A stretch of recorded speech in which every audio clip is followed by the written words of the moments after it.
जिज्ञासु मित्रों, बहुत बहुत अभिनंदन है आपका हमारे चैनल दिव्य सृजन स्पिरिचुअल में। जैसा कि आपको पूर्व विदित है कि प्रत्येक दिवस रात्रि 9 बजे हम यहाँ पर उपस्थित होते हैं लाइव चर्चा को लेकर। और आज भी जो चर्चा है, विद्या और अविद्या दोनों ही बंधन है और दोनों ही मोक्ष का कारण भी बनते हैं, मोक्ष में सहायक भी बनते हैं। तो आइए, यह कैसे है, इस विषय पर हम आज चर्चा करेंगे। ईशावास्य उपनिषद से यह चर्चा है। तो सर्वप्रथम तो आप सबको बसंत पंचमी सरस्वती पूजा की बहुत बहुत बधाई। आप सभी को बसंत पंचमी सरस्वती पूजा की बहुत बहुत बधाई हम देते हैं। और आज जो है दिन भर व्यस्त भी रहे, अपनी पूजा और घर की पूजा, अपनी नहीं मतलब घर की पूजा, घर के अंतर्गत जो पूजा पाठ होते हैं वो, और साथ में कहीं से कुछ निमंत्रण मिल गया, कहीं बाहर पूजा वूजा चल रही थी वहाँ से बहुत बड़े स्तर पर, तो वहाँ भी जाना हुआ। वहाँ से लौटने में काफ़ी समय भी लग गया, लगभग कुछ ही देर पहले लौटा हूँ, जस्ट मान के चलिए 15 मिनट पहले लौटा हूँ अभी। तो जिज्ञासुओं, आज के दिन की एक और विशेषता मैं आपको बता देता हूँ। हो सकता है कि बहुत कम लोग इस विषय को जानते होंगे। बसंत पंचमी के दिन माता सरस्वती की तो पूजा होती ही है, साथ में ब्रह्मा जी की भी पूजा होती है। तो कई क्षेत्रों में ब्रह्मा जी की पूजा नहीं होती होगी, लेकिन मुझे यहाँ पता चला इस क्षेत्र में, बिहार के इस क्षेत्र में पाटलिपुत्र जनपद कह लीजिए इस क्षेत्र को, और साथ ही साथ जो और भी सटे हुए जो डिस्ट्रिक्ट हैं, उन सब में गांवों में ऐसा कहा कि आज लोग, मुझे यहाँ की भाषा में लोग कह रहे थे कि आज ब्रह्म पूजते हैं, ब्रह्म पूजते हैं। तो ब्रह्म पूजते हैं भैया, ब्रह्म क्या है ये? तो मतलब ब्रह्मा जी की पूजा होती है। और यहाँ पर श्रोण नदी के तट पर, श्रोण नदी का आपने अगर नाम सुना हो तो श्रोण नदी के तट पर बहुत दूर नहीं है यहाँ से, लगभग 50 किलोमीटर की दूरी पर, 50-60 किलोमीटर की दूरी पर एक स्थान है जहाँ की श्रोण नदी के तट पर ब्रह्मा जी का मंदिर भी है। वैसे तो ब्रह्मा जी का मंदिर है कई जगहों पर, लेकिन फिर भी सबसे कम है संख्या में। और आज के दिन बसंत पंचमी में ब्रह्मा जी की भी पूजा होती है। तो विशेष रूप से ब्रह्मा जी की पूजा का ही एक विधान आज अपनाया जाता है। तो अब मुझे ये थोड़ा सा लगता है, पहले भी इस पर मैंने किसी विद्वान से चर्चा की थी कि ब्रह्मा जी की पूजा नहीं करनी है या नहीं करनी चाहिए। ये लगता है कि किसी षड्यंत्र या कुछ ऐसी विचारधारा का प्रचार कुछ मनमर्जी करने वाले लोगों ने बनाया है। ठीक है, जैसे कह दिया जाता है कि शिव तामसी हैं, शिव की पूजा नहीं। अरे भाई, वैदिक देवता जो भी हैं वो पूजनीय हैं। पहली बात तो कॉन्सेप्ट सारे बिगड़े हुए हैं पूजा का, भगवान का। तो वो कॉन्सेप्ट ही लोगों के सुधर जाएं, वही बहुत बड़ी बात है। तो आज ब्रह्मा जी की भी पूजा होती है। तो यह कहीं ना कहीं मुझे हल्का सा प्रतीत होता है, मैं जब इतिहास और पुराणों के बीच मध्य जब घूमता हूँ और उन पर जब चिंतन मनन करता हूँ, तो मुझे लगता है कि ब्रह्मा जी की पूजा नहीं होती। यह भी एक प्रकार का शायद षड्यंत्र रूप ही है। शायद ऐसा किसी ने प्रचार किया, किसी विशेष पूजा पद्धति को बढ़ावा देने के लिए बाकी पूजाओं को बंद करने का प्रयास करवाया गया। प्रचार कर कर कुछ ऐसी अनर्गल बातों का प्रचार कि ब्रह्मा की पूजा नहीं होनी चाहिए, शिव तो तामसी हो गए हैं। तो कुछ ऐसी बातें कर कर, तो तमस से परे तो देखो कोई है नहीं संसार में, तमस तो सबके भीतर है। ठीक, कृष्ण आए वो भी उससे ऊपर नहीं, राम आए, जिसने देह धारण कर लिया वो तो उसका आधार लेकर, 3 गुणों का आधार लेकर ही रह सकता है। और प्रकृति के अंदर संपूर्ण संसार ही त्रिगुणामयी है, त्रिगुणामयी है। ठीक, तो चलिए आज मित्रों हम चर्चा करेंगे, अपने विषय पर आते हैं। और इस विषय पर चलिए लास्ट में भी थोड़ा सा इस सरस्वती पूजा के विषय को मैं लूँगा आज, लेकिन प्रारंभ करते हैं अभी जो उपनिषदों का विषय है। और जो पहले से जो मित्र उपस्थित रहे, प्रतीक्षा किए, प्रदीप यादव जी, ज्योति दत्ता जी, राकेश पांडे जी, अनीता अग्रवाल जी, देवरतन बलदावा जी, राजू पाल जी, अवनी भट्टाचार्य जी, सचिन पाटिल जी, ऋषि गमेर टीवी, गीता देव जी, तरनजीत सिंह जी, गोपाल शर्मा जी, बलवंत सिंह जी, महेश राम पिस्दा जी, अनिल कुमार जी, माधुरी कोल्हे जी, पवनपुरी जी, भूप सिंह खिचर जी, माधवी शर्मा जी, सूर्यनाथ सिंह एवं रचना जी, आप सभी का बहुत बहुत अभिनंदन है, बहुत बहुत स्वागत है आज के इस सभा में, आज के इस लाइव चर्चा में। तो जिज्ञासुओं, यह जो चर्चा है कि विद्या और अविद्या दोनों ही बंधन हैं और फिर दोनों मोक्ष का कारक कैसे भैया? तो आइए ईशावास्य उपनिषद के श्लोकों पर हम चलते हैं कि यह बात किस ढंग से यहाँ पर लिखी गई है, किस ढंग से यह बात कही गई है। एक बार हम इसको देखें तो हमें समझ में आएगा। तो कहा जा रहा है 9वें अध्याय में, क्षमा करें 9वें श्लोक में, ईशावास्य उपनिषद का जो 9वां मंत्र है, 9वें मंत्र में क्या कहा जा रहा है? अंधम तमः प्रविशन्ति ये अविद्यामुपासते ततो भूय इवते तमो य उ विद्यायां रताः। अर्थात जो मनुष्य अविद्या की उपासना करते हैं, अर्थात अविद्या में ही रहते हैं और अविद्या की ही उपासना करते हैं। उपासना करने का मतलब अविद्या का ही संग करते हैं। उपासना का अर्थ क्या होता है? उपजमा आसन, आसन मतलब स्थित होना, बैठना, रहना, निवास करना, और उप मतलब नजदीक, उपासना। तो जो अविद्या की उपासना करते हैं, अब आप उपासना का अर्थ बहुत चीजों से निकाल सकते हो। आप उपासना का अर्थ में निकालोगे पूजा से, आप उपासना का अर्थ निकालेंगे प्रार्थना से, फिर आप पूजा से वर्शिप पर आ जाएंगे। अंग्रेजी में क्या कहते हैं? Worship. But puja is not worship, puja is not worship, Bhagwan is not God. ठीक? तो ये कॉन्सेप्ट, बिगड़े हुए कॉन्सेप्ट्स को सुधारना बहुत जरूरी है अगर इस सनातन धर्म को वास्तव में, नहीं तो आप सनातन की जगह कुछ और ही प्रचार करेंगे, फिर कुछ और ही प्रचार करेंगे। भले जितने भी जोशीले भाषण आप दे लेते हो, लेकिन सनातन की जगह कुछ और ही प्रचार आप शुरू कर देंगे। सनातन जो वैदिक है उसको आप सामने लाकर नहीं रख पाएंगे, तो यह समस्या आ जाती है। तो इसीलिए इस हमें कॉन्सेप्ट्स क्लियर होने ही चाहिए। अंधम तमः प्रविशन्ति ये अविद्यामुपासते ततो भूय ईवते तमो य उ विद्यायां रता। जो मनुष्य अविद्या की उपासना करते हैं, अज्ञान स्वरूप, अंधे होकर, अंधे पूर्ण से अविद्या की उपासना करते हैं, घोर अंधकार में प्रवेश करते हैं।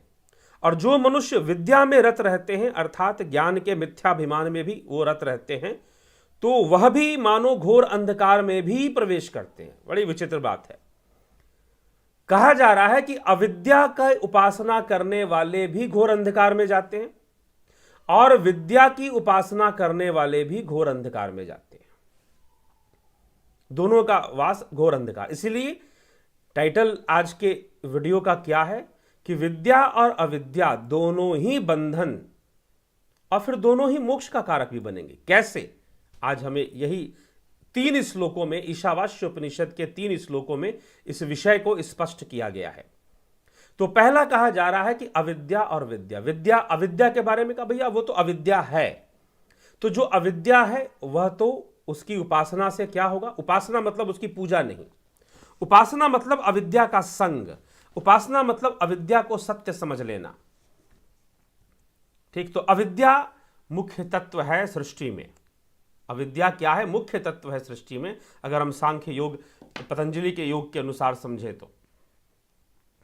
तो अविद्या की उपासना करने वाले घोर अंधकार में जाते हैं। फिर साथ में कहा जा रहा है ततो भूय इवते तमो य उ विद्यायां रता। अर्थात जो विद्या में रत है, जो विद्या की उपासना करने वाला है, वो भी घोर अंधकार में जाता है, वह भी घोर अंधकार में जाता है।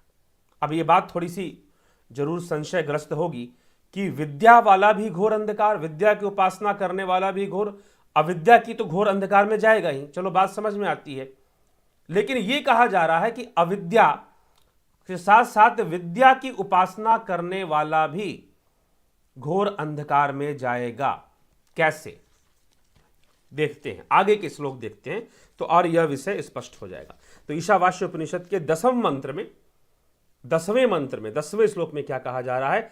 अन्ये देवाहुर्विद्यायान यदाहुर्विद्यया इति शुश्रुम धीराणाम ये नस्तद वीचचक्षिरे विद्या अन्यत् एव आहु अविद्या अन्यत् आहु इति धीराणाम शृणुम विचक्षरे शृणुम न तत् विचक्षिरे। ज्ञान के अर्थात अनुष्ठान से दूसरा ही फल प्राप्त होता है। विद्या यहां पर क्या है? अब यहां पर जो विद्या की चर्चा की जा रही है वो आध्यात्मिक ज्ञान की चर्चा की जा रही है, क्योंकि वो जो पहले वाला जो श्लोक जो लिखा गया वह संसार के संदर्भ में जो अविद्या है, अर्थात लोग समझते हैं कि संसार के कर्मों को करना अविद्या है, संसारी कर्म को करना अविद्या है, और शास्त्रों का अध्ययन जो आप करते हैं, भक्ति पूजा पाठ और बहुत तरह के जो बाहर से जो आप क्रियाकलाप करते हैं, वो सब विद्या है। शास्त्रों का अध्ययन करना भी विद्या है, और जो बाहर के जो आप कर्म कर रहे हैं, कर्म अनुष्ठान जो कर रहे हैं, वो अविद्या का विषय, ऐसा लोग मानते हैं। तो उसी आधार पर पहला श्लोक जो 9वां श्लोक है लिखा गया कि विद्या की अविद्या की उपासना करने वाले भी घोर अंधकार में जाएंगे और विद्या में रत रहने वाले भी घोर अंधकार में जाएंगे, दोनों घोर अंधकार में जाएंगे। ठीक, दोनों ही घोर अंधकार में जाएंगे। कैसे? क्योंकि विद्या वो किसे समझते हैं लोग? अविद्या, जो पढ़ा लिखा है कहेंगे कि भाई उसके पास विद्या, जो पढ़ा लिखा नहीं है कहेंगे उसके पास विद्या नहीं, और जो थोड़ा पढ़ा लिखा है, कुछ काम काज जानता है, कंप्यूटर चलाना जानता है, कुछ करना जानता है, तो कहेंगे भाई इसके पास तो विद्या है। तो इस संदर्भ में बात को ली गई और शास्त्र अध्ययन के संदर्भ में। तो इसीलिए अभिज्ञाते परितत्वे शास्त्राधितस्तु निष्फला, विज्ञाते अपि परितत्वे शास्त्राधितस्तु निष्फला। अभिज्ञाते परितत्वे, जिसको तत्व ज्ञान नहीं है और उसने शास्त्रों का अध्ययन, उसके लिए, जिसको तत्व ज्ञान नहीं है उसके लिए शास्त्र अध्ययन निष्फल है, और जिसको तत्व ज्ञान है उसके लिए भी शास्त्र अध्ययन निष्फल है। शास्त्र अध्ययन तो बस प्रेरणा देने के लिए है, प्रेरणा देने के लिए है, समझाने के लिए है, डायरेक्शन देने के लिए है, मार्ग देने के लिए है। लेकिन जो ज्ञानी हो गया उसके लिए भला क्या शास्त्र अध्ययन, और जो अज्ञानी है उसके लिए तो शास्त्र वैसे ही व्यर्थ है। लेकिन ज्ञानी शास्त्र का प्रयोग दूसरों को समझाने में करते हैं। तो वही यहां पर कहा जा रहा है। बाद में विद्या ज्ञान के यथार्थ अनुष्ठान से अन्यत एवं दूसरा ही फल है। आहु अविद्या कर्मों के यथार्थ अनुष्ठान से दूसरा ही फल है। इस प्रकार धीर पुरुष के वचन सुनने चाहिए जिन्होंने उस विषय को व्याख्या करके भली भांति समझाया है। बस। तो पहले श्लोक में, 9वें श्लोक में, ईशावास्योपनिषद का 9वां श्लोक, उसमें कहा गया कि विद्या की उपासना करने वाला और अविद्या की उपासना करने वाला दोनों अंधकार को प्राप्त होते हैं, दोनों अंधे हैं, सामान्य दृष्टि से कह दिया गया। अब यहां पर एक नया दृष्टिकोण दिया जा रहा है। क्या दिया जा रहा है? कि अन्य देवाहुर्विद्यान यदाहुर्विद्या इति शुश्रुम धीराणाम ये नस्तद विचक्षिरे। विद्या का अर्थ ज्ञानियों के लिए, धीराणाम, यहां पर जो धीराणाम शब्द प्रयोग हुआ है वो ज्ञानियों के लिए, आत्मज्ञानियों के लिए कहा गया। विद्या का जो ज्ञान है, ज्ञान के यथार्थ अनुष्ठान से दूसरा ही फल प्राप्त होता है। यहां तो लोग शास्त्र अध्ययन किसी और उद्देश्य से कर रहे हैं, लेकिन शास्त्र अध्ययन का जो फल है वो वास्तव में विद्या का फल नहीं है। वास्तविक जो विद्या है, असल में जो विद्या है, उसके लिए कहा जा रहा है। असल में जो विद्या है उसके अनुष्ठान से दूसरा ही फल प्राप्त होता है, और असल में वास्तविक रूप में, अब यहां पर अविद्या को भी साथ में लिया जा रहा है, उसका भी दूसरा ही फल होता है, उसका भी दूसरा ही फल होता है। तो सामान्य स्तर पे तो आदमी विद्या अविद्या, भाई जो पढ़ा लिखा जो जानकार है उसके लिए हम विद्या कह देंगे, विद्वान है, विद्या है उसके पास। जो जानकार नहीं है उसको हम अविद्या में गिन लेंगे। ठीक है, जो सजग है, सचेत है, उसको आप विद्या में गिन लेंगे, जो सजग सचेत नहीं आप उसको अविद्या में गिन लेंगे। ये प्रक्रिया चलती है। तो उससे दृष्टि हटा दीजिए, उस तरह से ढंग से मत सोचिए। और यहां पर एक नया तरीका कि धीरा नाम ये नस्तद विचक्षिरे, धीर ज्ञानियों ने व्याख्या करके जो समझाया है उसे समझना चाहिए। किसके विषय में? विद्या और अविद्या के विषय में। तो वही कह रहे हैं कि विद्या के अनुष्ठान का फल कुछ दूसरा है और अविद्या के अनुष्ठान का फल भी कुछ दूसरा ही है। दोनों बातें यहां पर कही जा रही है। अब आएंगे असली पॉइंट पर। अब हमने 2 पॉइंट यहां पर, इन 2 श्लोकों में हमने क्या कवर कर लिया कि विद्या अविद्या दोनों बंधन है। अब आएंगे कि दोनों मोक्ष का कारक भी बन जाते हैं। कैसे?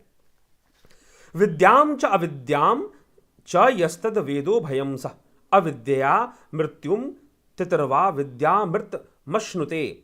जो मनुष्य उन दोनों को, ज्ञान के तत्व को और कर्म के तत्व को, अविद्याम, उन दोनों को विद्या च अविद्या च सह, साथ साथ,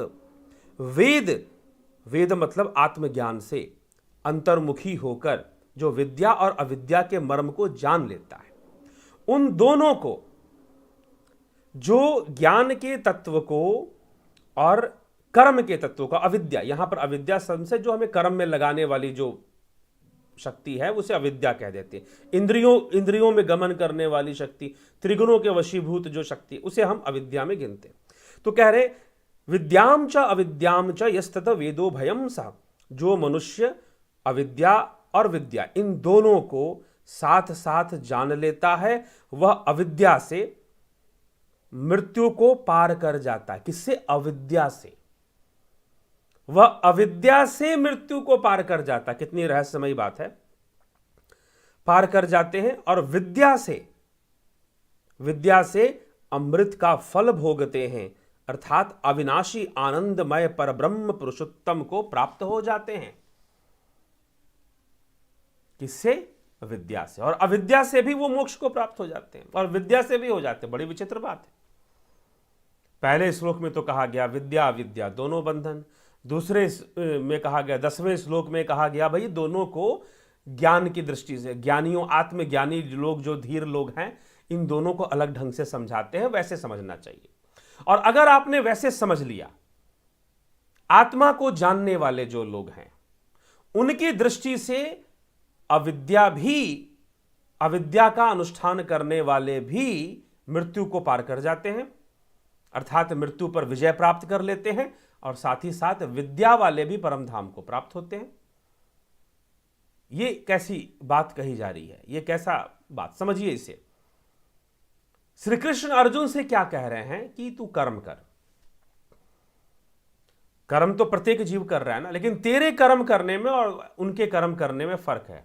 तो कर्म करना अविद्या है। कर्म करना क्या है? अविद्या है। लेकिन निष्काम भाव से कर्म करना भी अविद्या ही है, परंतु वह मुक्ति का साधन है। तो इतने रहस्यमय ढंग से किसी बातों को स्पष्ट करना यह उपनिषदों की विशेषता है कि अविद्या भी बाधा नहीं है अगर तुम आत्मज्ञानी हो, अगर तुम आत्मा को जानते हो।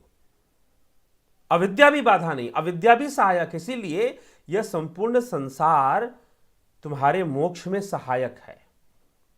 और तुम कहते हो कि हम तो संसार ही छोड़ देंगे। तुम्हें शिक्षा दी जा रही है कि हम संसार ही छोड़ देंगे। तो बड़ी विचित्र शिक्षा है, मीमांसा विरुद्ध शिक्षा है। ठीक?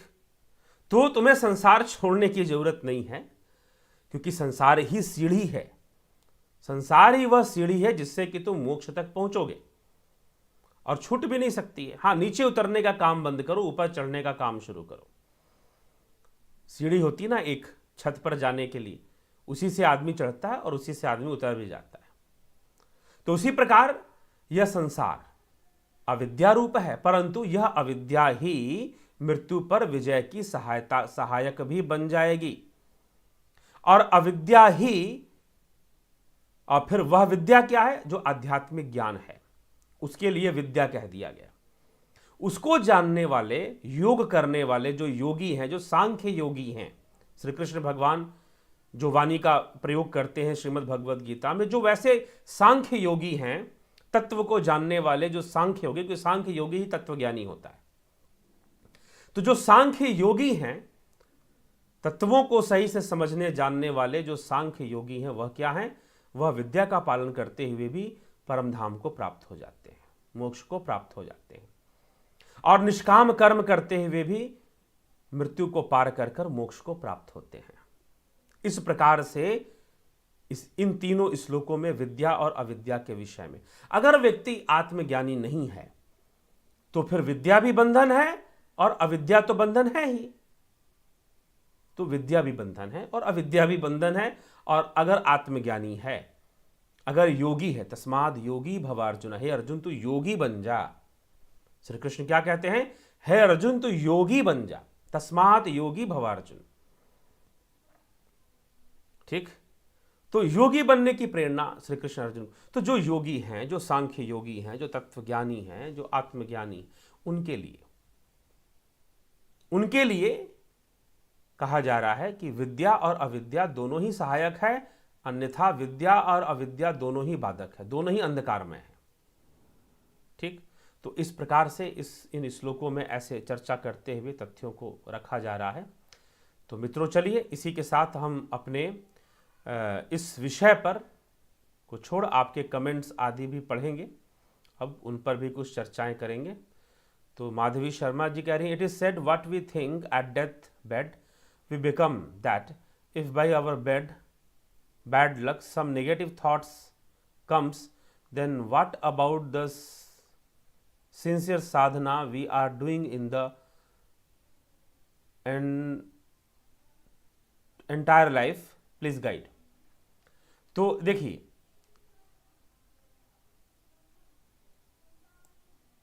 whatever thoughts, जो भी विचार आपके ऊपर, जो भी विचार हावी है, वही विचार अंत समय में याद आएगा। You will remember only the thoughts those are dominant on you. And which thoughts are dominant?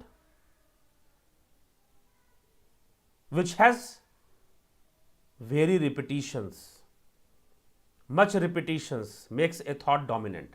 तो जितना आप किसी विचार के विचार की फ्रीक्वेंसी जितना होगा वो डोमिनेंट हो जाएगा, हावी हो जाएगा। तो अंत समय में क्या याद आएगा? इट इज ऑल्सो फिक्स्ड कि what you will remember on death bed, that is already fix.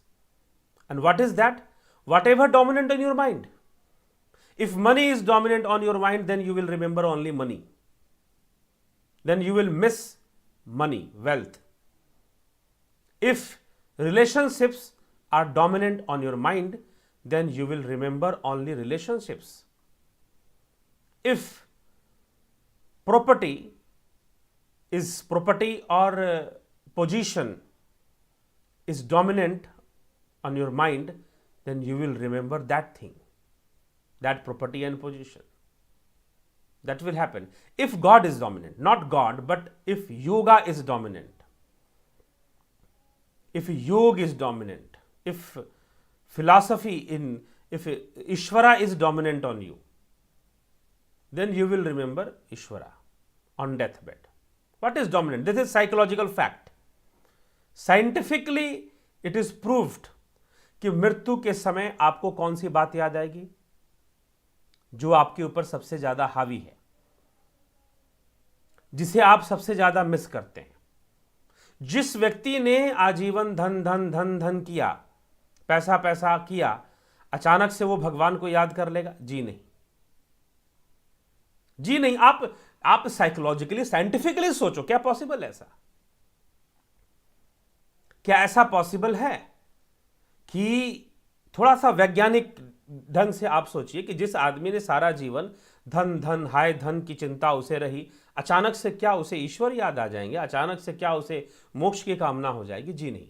जब वो मरने लगेगा तो जो भी पीछे छोड़ रहा है, जिससे उसे आसक्ति है, वह सब उसे याद आएगा, वो सब उसे याद आएगा। क्योंकि जो विषय वस्तु छूटने लगती है ना, उसी का मोह हमें सताता है। जो विषय वस्तु छूटने लगती है, उसी का मोह हमें सताएगा, दूसरा नहीं। तो जिसके संग हम अधिक रहे, जिस विचारधारा में हम बहुत अधिक रहे, वही विचारधारा हावी हो जाएगी मृत्यु के समय। This is a 100% scientifically proved psychological fact. ठीक, तो अचानक से किसी को भगवान याद आ जाएंगे ऐसा नहीं होता। पहली बात तो आप ये समझ लीजिए। और क्या मरते समय नेगेटिव थॉट क्यों आएंगे? नहीं, नेगेटिव थॉट अगर if you have pre planned your death, you have pre planned your self psychologically, अगर आपने अपने आप को साइकोलॉजिकली प्रिपेयर किया है, इसलिए work on your psychology, work on yourself. It is better to work on yourself than to working on God. God जिसे आप कहते हो उस पर काम करने से बेहतर है कि अपने सेल्फ के ऊपर काम कीजिए और अपने माइंड सेट की प्रिपरेशन आज से शुरू कीजिए। आप अपनी विचारधारा को ऐसा बनाइए कि एंड टाइम पर आपके ऊपर वही चीज हावी रहे, आपके मन में वही चीज थ्रू प्रैक्टिस कर सकते हैं। लेकिन अगर आप सारा जीवन संतान संतान, सारा जीवन धन धन, सारा जीवन पैसा पैसा, रिलेशनशिप्स, इन्हीं सब में अगर हम रहते हैं तो अचानक से हमें अच्छी बात याद आ जाएगी, ऐसा संभव नहीं है। लेकिन अगर पहले से हम अच्छाई को हम विश्वास करते हैं कि हाँ आफ्टर डेथ लाइफ होती है, अगर हम बिलीव करते हैं ऐसा कि आफ्टर डेथ लाइफ होती है, तो फिर हम अपने आप को प्रिपेयर करेंगे। आप इसीलिए पीछे एक वीडियो है, आप अपना आने वाला जन्म निश्चित कर सकते हैं कि आपको आने वाला जो जन्म है या अगला जो मृत्यु के उपरांत जो आपका जीवन होगा वह कैसा होना चाहिए। आज आप उसको प्रिपेयर कर सकते हैं ऐसे विचारों से, शुद्ध विचारों से, यौगिक विचारों से, योगा थॉट्स, योगी विचारों से, जो श्री कृष्ण अर्जुन को योग विचार दे रहे हैं, ब्रह्म विचार दे रहे हैं, उन विचारों से हम अपने मन को भर लें। निरंतर चिंतन, डेली अभ्यास, डेली स्वाध्याय करिए। अगर प्रतिदिन स्वाध्याय कर रहे हैं तो करते करते वह स्वाध्याय करने का जो अभ्यास है वो कहीं ना कहीं हमारे मन पर हावी होगा और अपने आप जब मृत्यु के समय आएगा तो हमें वो अच्छे विचार, वो गीता, श्रीमद् भगवद गीता भी का अध्ययन करना भी स्वाध्याय है, वो विचार हमें मिलने शुरू हो जाएंगे, वो भावनाएं हमारे अंदर विकसित होनी शुरू हो जाएंगी। तो फिर जो खराब, जो नेगेटिव थॉट्स है वो हावी नहीं होगी। तो डेथ के टाइम पर क्या आना है, that is fix on based on psychological science, science of frequency, frequency of thoughts. जिस भावना की फ्रीक्वेंसी आपके अंदर सबसे ज्यादा है, मृत्यु के समय वही भावना हावी हो जाएगी। और यही श्री कृष्ण ने कहा है, यम यम वापि स्मरण भावम त्यज तंते कलेवरम तम तमे वेति कौन्तेय सदा तद भाव भावित, कि जो जो जैसे जैसे भावना करता है वह वैसे वैसे मृत्यु के उपरांत भी उन्हीं भावों में जाकर पड़ता है, उन्हीं भावों को वह प्राप्त होता है।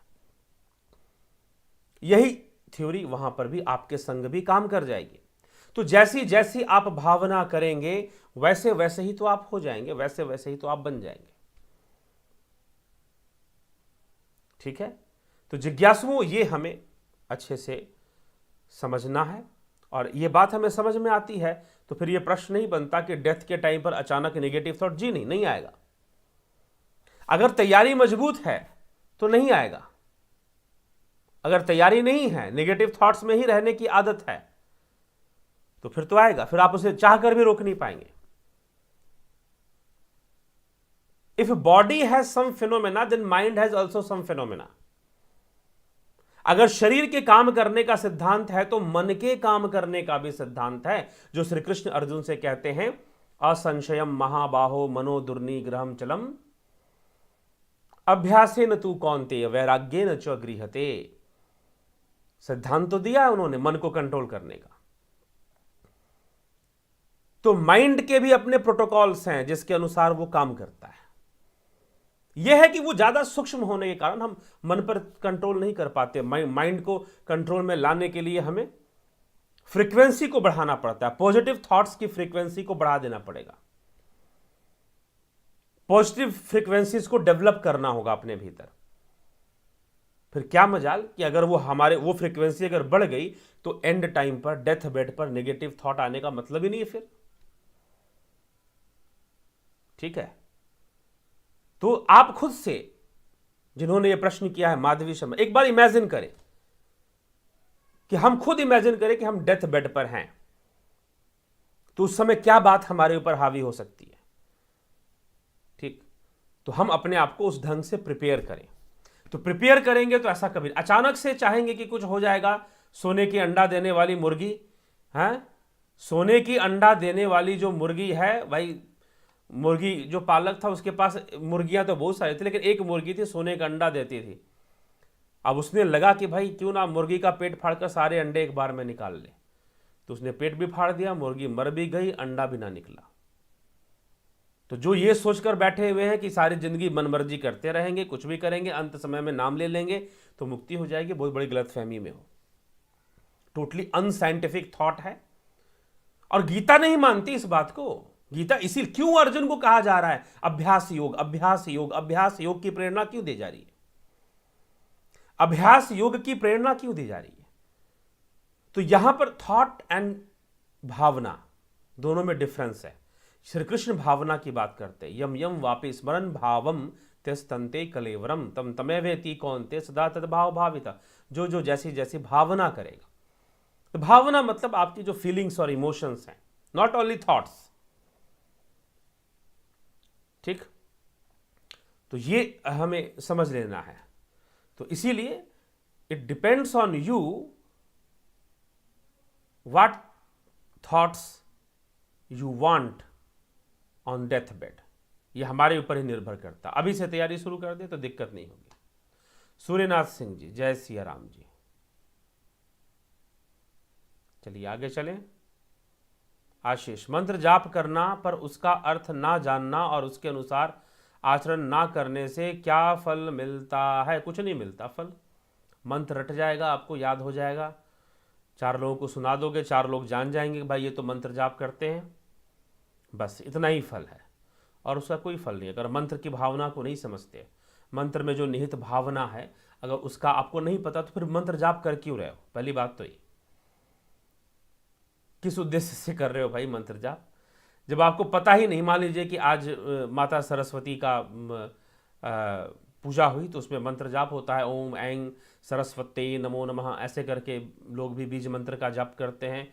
और फिर आपके और भी सरस्वती विद्या ददामी मंत्र है, तो उस मंत्र का भी जाप होता है। तो उद्देश्य है कि हे माते सरस्वती, हम विद्या आरंभ कर रहे हैं, तू हमें सिद्धि प्रदान कर, हम ऐसी भावना रखते हैं, तो ऐसी भावना की वृद्धि करते हैं, विद्या के भाव की वृद्धि। आज सरस्वती पूजा के माध्यम से क्या है? विद्या के भाव की वृद्धि हम करते हैं, आवश्यक है, क्योंकि लोगों को विद्या के प्रति जागरूक होनी चाहिए, शिक्षा के प्रति जागरूकता होनी चाहिए। ठीक है, तो उस उद्देश्य से करते हैं। तो इसीलिए उसका कोई फल नहीं है कि बिना मंत्र के हम कुछ बारे में ना अर्थ समझते हैं ना भावना जानते हैं। उसका अर्थ जानना चाहिए, भावना समझना। महामृत्युंजय मंत्र है, ओम त्र्यंबकम जजामहे सुगंधिम पुष्टिवर्धनम उर्वारुकमिव बंधनात् मृत्युर्मुक्षीमामृतात्। तो यह जो मंत्र है यह कहता है कि वो त्रिनेत्रधारी भगवान शिव, उनका यजन करने से सुगंधिम पुष्टिवर्धनम, सुगंधी और पुष्टिवर्धक है। और जिस प्रकार एक तुम्बी का फल जो है वह पड़े पड़े जब परिपक्व हो जाता है तो फट जाता है, एक तरह से उसकी मुक्ति हो जाती है, तो वैसे ही जीव की भी मुक्ति निरंतर इस प्रकार से साधना करते हुए परिपक्व होकर हो जाती है।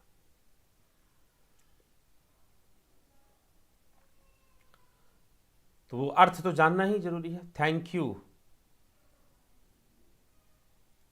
It is 50-50, so I will try to improve my spiritual sadhana, of course.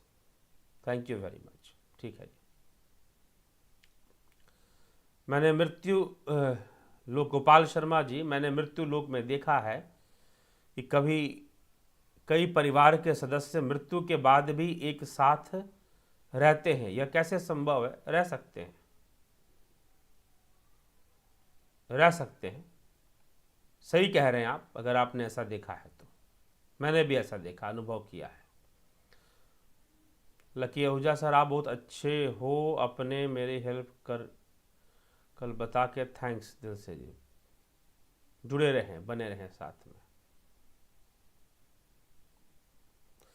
बहुत सुंदर समझाया अंत समय के बारे में। जी हाँ, समझना है।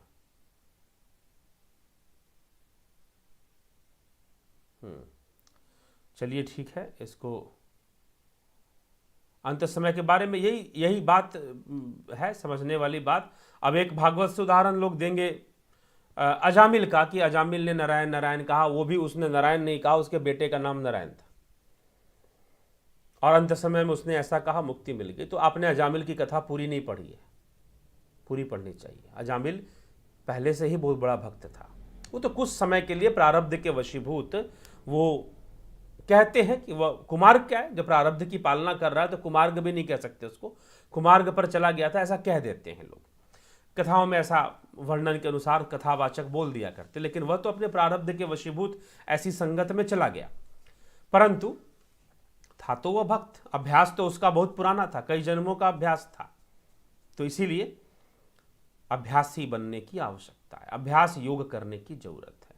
ठीक है मित्रों, तो यही आपसे मैं, और भी कुछ प्रश्न हो सकते हैं मैं देख लेता हूँ। आजकल लोग व्हाट्सएप में भी प्रश्न करते हैं, तो उनके भी प्रश्नों को अब अलग से जवाब देना कई बार समय नहीं मिलता। जैसे आज तो सारा दिन ही बहुत व्यस्त रहा मैं, सरस्वती पूजा के कारण, ठीक ना, तो सारा दिन ही व्यस्त रहा। तो कुछ प्रश्न व्हाट्सएप पर भी लोग करते हैं, तो मैं सोच रहा हूँ कि उनको भी साथ में ले लिया जाए।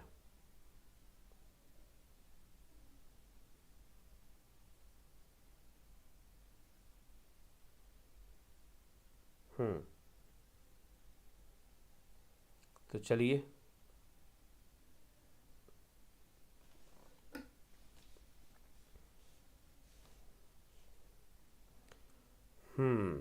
प्रश्न है,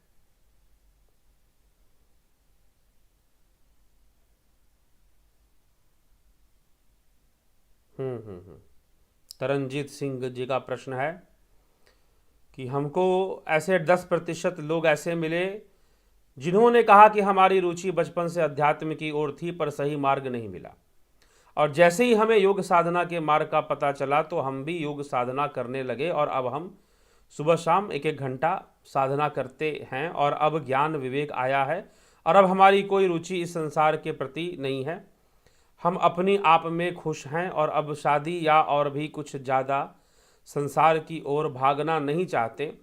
जो मिल रहा है ठीक है, पर अब हम अपने में खुश हैं, हमें शादी की कोई ज़रूरत नहीं। ज़रूरत तो क्या, भोजन की ज़रूरत है, कोई ज़रूरत नहीं है। क्या ये सही है कि अब उनका कोई रुचि शादी की ओर नहीं है? ये कितना सही है? ये देखिए, उनकी रुचि शादी की ओर नहीं है तो ना करें भैया, किसी ने ज़बरदस्ती थोड़ी ना पीछे पड़ा हुआ है कि तुमको विवाह कर ही लेना है।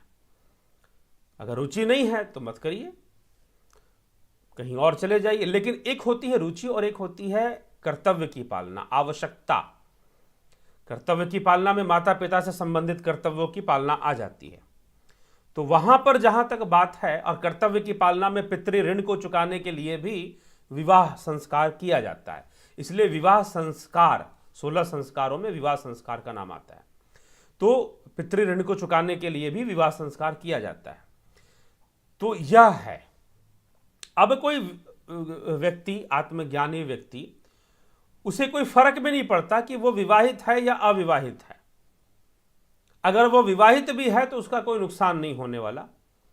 और हमारी संसार में रुचि नहीं है या शादी में रुचि नहीं, यह एक अलग बात है, यह एक अलग बात है। अब रुचि कब तक नहीं है, किस कारण से नहीं है, और अचानक रुचि बन गई तो क्या कर लोगे? ऐसे ऐसे बाबा लोग, मैं इसलिए बोल रहा हूं क्योंकि ऐसे कई लोगों से मैं मिलता रहा। 25 साल की उम्र में बाबा जी को रुचि नहीं थी और उनको सन्यास का नशा चढ़ा और वो साधु बन गए।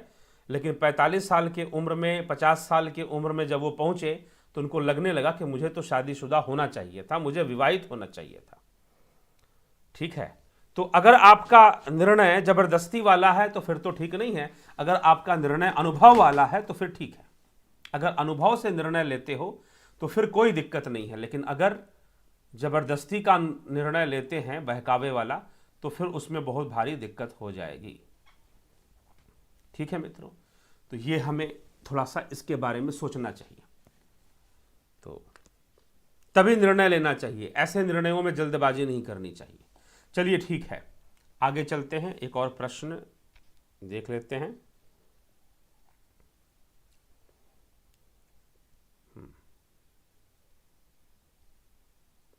किसी नंबर से आया है, please visit to know about God www.brahmakumaris.com। Please visit to know about God. तो मैं यहां पर यही उत्तर देना चाहूंगा कि I do not need to know about God.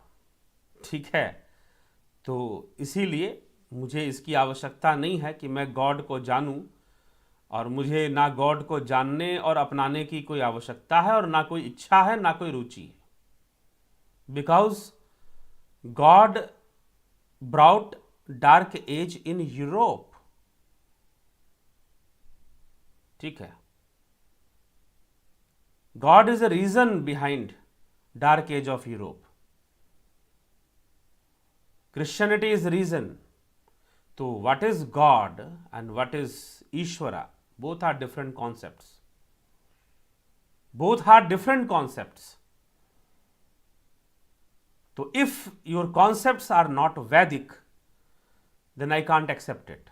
Because through my practices, through my yoga practices, dhyan practices, I am completely confirmed that whatever Vedas said, that is right. वेद जो कहते हैं वह सही कहते हैं, मैं बिल्कुल निश्चित हूं इस मामले में। इसलिए मुझे इस बात की कोई आवश्यकता नहीं है कि मैं know about God. To know about God, go to www.brahmakumaris.com। I do not need to know about God. सीधी सी बात, मुझे इसकी कोई आवश्यकता नहीं है कि मैं गॉड को जानूं। ठीक, तो जरूर जिनको आवश्यकता है वो जाने, और आप जानिए, मुझे कोई इसकी जरूरत और ना ही किसी को कोई आवश्यकता नहीं। हम तो यह कहते हैं, किसी को कोई आवश्यकता नहीं है। स्वयं को जानोगे तो स्वयंभू को जानोगे, स्वयं को जानोगे तो स्वयंभू को जान लोगे। और जो स्वयं को नहीं जानता वो भला स्वयंभू को क्या जान पाएगा? कभी नहीं जान पाएगा। ठीक है, पता चलेगा किसी भूत प्रेत को ही भगवान मान लेगा। ठीक है, आ गए कोई भगवान, आ गए उसके ऊपर। लोग कहते हैं देह पर आ जाते हैं, किसी खास समय पर आ जाते हैं, किसी खास दिन पर आ जाते हैं, बंसी सुनाकर चले जाते हैं। तो टोटली डिस्टॉर्टेड कॉन्सेप्ट्स अगेंस्ट वैदिक concepts, and not against but not practical, impractical things about God. तो पितृलोक में जो पितृ दिखते हैं उनके डेप्ट कैसे पे करें, बार बार क्यों दिखते हैं? विवाह से पुत्र वो होता है, पितृ ऋण की को चुकाया जाता है। ध्यान साधना में होने वाले अनुभव भी कभी साझा करें, ताकि साधारण मनुष्य भी धीरे करते रहते हैं जी। बोलते बोलते कई बार कर देते, एक बार नहीं कई बार किए हैं।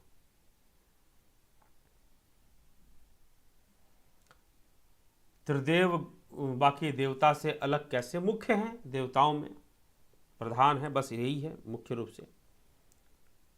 भीम दुबे जी प्रश्न कर रहे हैं कि महाराज जी क्या ध्यान करते समय दीवाल का सहारा लेना चाहिए? जी ले सकते हैं। अगर आपके कमर में दिक्कत है, कुछ परेशानी है, ध्यान में आप बैठे हुए हैं और दीवाल का सहारा लेना चाहते हैं, कोई बुराई नहीं। आप दीवाल के ऊपर तकिया लगाकर भी ले ले तो अच्छी बात है, उससे भी कोई बुराई नहीं है। तो ठीक है, तो इसलिए हमें यह समझना है और समझकर चलना है। तो दीवाल का सहारा लेने में कोई बुराई नहीं है, ले सकते हैं, अभ्यास के लिए ले सकते हैं। हाँ, एक होता है कि बेहतर क्या है, बेस्ट क्या है, सबसे अच्छा क्या है। तो सबसे अच्छा तो यही है कि आप दीवाल का सहारा लेकर ना बैठें, सीधा बैठे, कमर गर्दन को सीधी रखें, कुछ बहुत तन के भी ना बैठें। कुछ लोग बिल्कुल टाइट करके तन के, जी नहीं।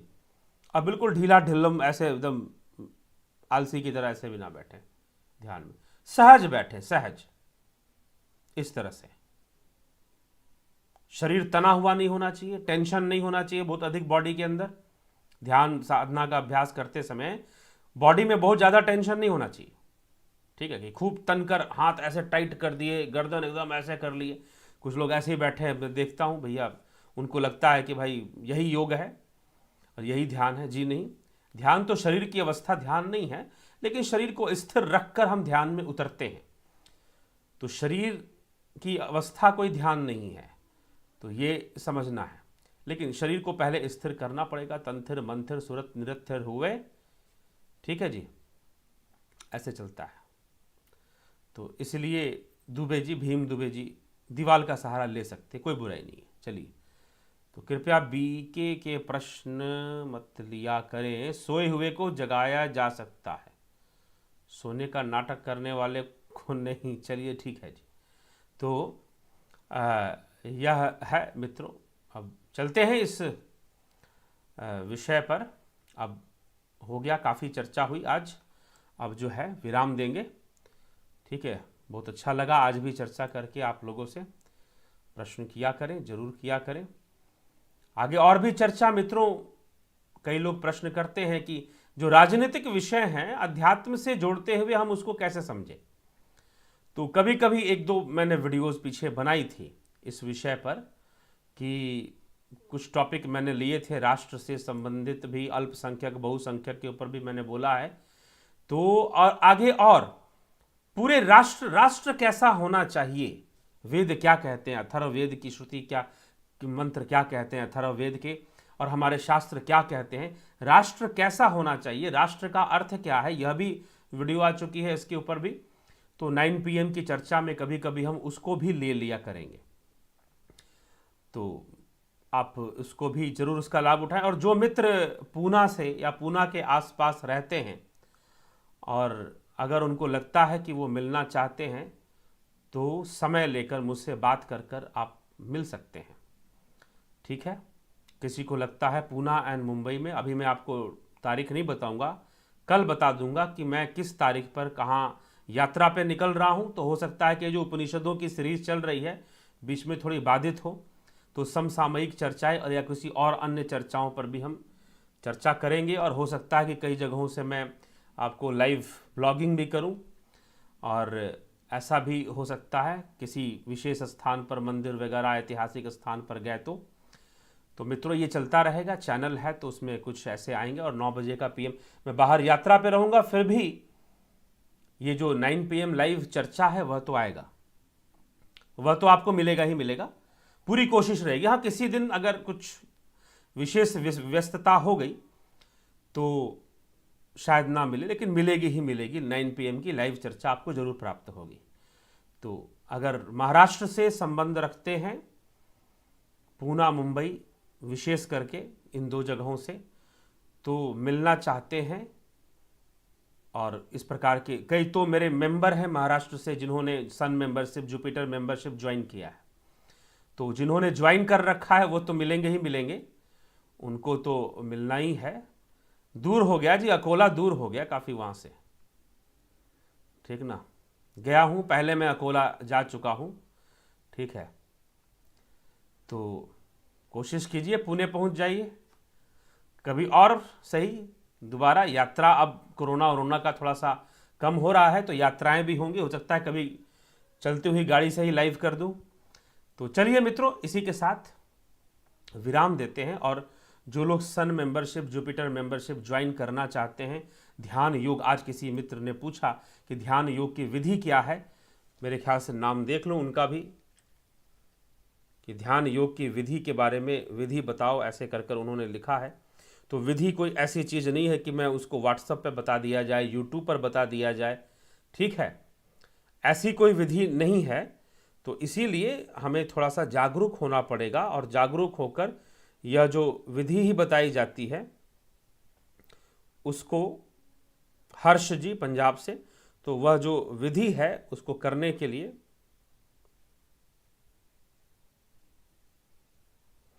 आपको निश्चय ही मेंबरशिप ज्वाइन कर कर विधिवत प्रोसेस में प्राणायाम, प्रत्याहार, धारणा ऐसे करते हुए जो साधना होती है उसको प्रोसेस में ले जाइए, और प्रोसेस में ले जाएंगे तो सब अनुभूतियां हो जाएंगी। तो यही मैं आपसे कह सकता हूँ विधि के बारे में। ठीक, और कुछ लोगों ने आज एक महानुभाव ने, एक जिज्ञासु ने आज सन मेंबरशिप ज्वाइन भी किया है। तो इस प्रकार से करते रहते हैं वो। तो चलो मैं इसके बारे में चर्चा कर रहा था तो बता दिया आपको, तो निश्चय ही आप इसका लाभ उठाने का प्रयास करें। तो मित्रों, इसी के साथ विराम देते हैं आज की इस सभा को। बहुत बहुत आभार आप सभी का। बने रहें, जुड़े रहें, चैनल को सब्सक्राइब शेयर भी अवश्य कर दें।